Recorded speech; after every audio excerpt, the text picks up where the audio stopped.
मुंशी प्रेमचंद की पुण्यतिथि के अवसर पर आज लेखक विवेक अग्निहोत्री जी लखनऊ में हैं।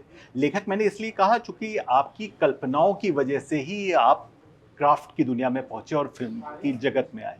आपकी एक बेहद अच्छी पढ़ाई हुई है जेएनयू से, आईआईएमसी से, आपने बड़ी कंपनियों में काम किया, मैगी में काम किया, आपने जिलेट, कोका कोला सबके साथ काम किया और आज आप लखनऊ में हैं।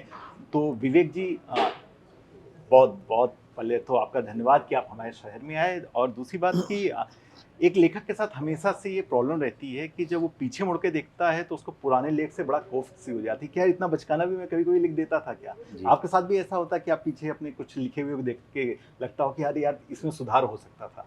जी हाँ, और होना भी चाहिए इंसान का, लेकिन उसको लेके कोई दुःख और अफ़सोस नहीं होना चाहिए।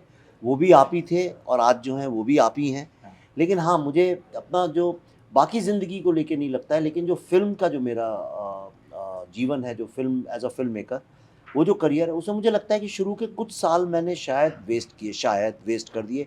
इसलिए क्योंकि मैं कभी ये नहीं सोचा था फ़िल्म मेकर बनूँगा, मैं अचानक से बन गया। तो मैं भी उसी ढर्रे की कहानियाँ बनाने लगा जो सबने बोला कि यही सही है, और स्टार जो है वही भगवान और खुदा होता है, उसी के चारों तरफ कहानी लिखो और बनाओ। और मुझे जब एहसास हुआ कि नहीं, मैं इससे कुछ अलग कर सकता हूँ और मेरा जो सिनेमा है वो समाज से जुड़ी बातें कह सकता है, तो फिर वहाँ से परिवर्तन आया। लेकिन मुझे ऐसा नहीं लगता कि बुद्धा इन अ ट्रैफिक जैम से लेकर अभी तक मैंने कोई ऐसी फ़िल्म बनाई है जिसको लेके मुझे लगे नहीं, ये मुझे नहीं बनानी चाहिए थी। विवेक जी, सोशल मीडिया की साइट एक्स और इंस्टाग्राम किधर ज़्यादा वक़्त आपका बीतता है और किधर ज़्यादा रहना पसंद करते हैं इन दोनों जगहों में? नहीं, मैं एक्चुअली इंस्टाग्राम में तो बहुत कम, कभी मैं मेरे मतलब का भी नहीं है। ट्विटर में मैं काफ़ी रहा करता था, पर अब मैं थोड़ा बहुत कम कर दिया है मैंने। जी। अभी कुछ वक़्त से कर रहा हूँ इसलिए क्योंकि मेरी फ़िल्म है, उसको कर रहा हूँ, उसके खिलाफ सब ऐसा लग रहा है जैसे पता नहीं मैंने क्या बना दिया, अब सब दुनिया खड़ी हो गई है उससे कि वो चले ना किसी तरह से। हाँ, क्योंकि वो चलती है तो उसमें जो वर्तमान अपनी सरकारें हैं, उनकी कहीं तारीफ़ ना हो जाए। ठीक बात और तो इसलिए उसके लिए लोग वैज्ञानिकों को भी बलिदान करने को तैयार हैं। है। पर अब ठीक है, वो बॉलीवुड की अपनी एक लड़ाई है, तो हम लड़ रहे हैं, तो इसलिए मैं थोड़ा ज़्यादा, मेरे पास और तो कोई साधन है नहीं। हाँ जी। तो मैं ट्विटर को यूज़ कर रहा हूँ, लोगों तक ये बात पहुँचाने की कि भई देखो, हुँ, तुम्हारे बच्चों के लिए बहुत ज़रूरी है ये द वैक्सीन वॉर देखना।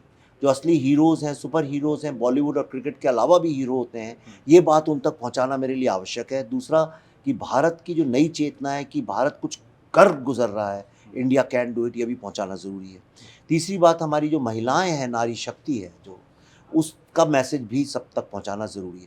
तो ये फ़िल्म जो हमने बनाई है, ये सोच के नहीं कि ये फ़िल्म है, ये हमने बस यूँ समझ लीजिए जैसे बड़े-बड़े कॉर्पोरेशंस का एक सीएसआर होता है, कॉर्पोरेट सोशल रिस्पॉन्सिबिलिटी, हमें लगा ये हमारा सीएसआर है, सिनेमैटिक सोशल रिस्पॉन्सिबिलिटी, और इसीलिए हमने ये फ़िल्म बनाई है। ट्विटर पर जब भी आप एक पक्ष रखेंगे तो आपके ऊपर हमले होंगे। तो आप सबसे बेहतर व्यक्ति हैं ये पूछने के लिए कि युवा इन आलोचनाओं से कैसे उभरे? कैसे वो शक्तिशाली बन के उभरे? क्योंकि जिस तरीके से आप पक्ष रख लेते हैं और अपने हिस्से की लड़ाई लड़ते हैं, उससे युवा कैसे सीख सकते हैं? मेरा यही है कि भई देखो, निडर होके जियो सबसे पहले तो। किसी से डरो नहीं, किसी का अपमान मत करो, किसी को गाली मत दो, पर अपनी बात डट के रखो। होता क्या है, जब हम अपनी बात बोलना बंद कर देते हैं तो लोगों को लगता है हम खामोश हैं। वो गलती कभी नहीं करनी चाहिए, और ये मैं हर वर्ग के लोगों से कहता हूँ। अभी देखिए इज़राइल में जो कल हो रहा है, मैं चाहता हूँ दिल से कि जितनी मुस्लिम पॉपुलेशन है भारत की, राइट, उन लोगों को एकजुट भारत के साथ खड़ा होना चाहिए, और इस आतंक और इस वायलेंस के अगेंस्ट एक ज़बान में भारतीय बन के बोलना चाहिए, ना कि धार्मिक उसके हिसाब से। ये बात खुल के करनी चाहिए। अगर नहीं करेंगे तो कल को वो उँगली उठ के उनके ऊपर आएगी, तब कोई शिकायत करने का हक किसी को नहीं होगा। इसलिए मैं आज की बात आज ही करता हूँ, स्पष्ट तरीके से करता हूँ, निडरता से करता हूँ। मेरे दिल में कोई छल और कपट नहीं है, और मैं सिर्फ़ भारत के हित की बात करता हूँ, मेरे को किसी व्यक्ति विशेष से कोई लेना-देना नहीं। जिसमें मेरे भारत का हित है, उसी में मेरा हित है, और मैं उसी के लिए लड़ता हूँ। विवेक जी, चलते-चलते आखिरी सवाल कि लखनऊ को आप बहुत दिन से देख रहे हैं।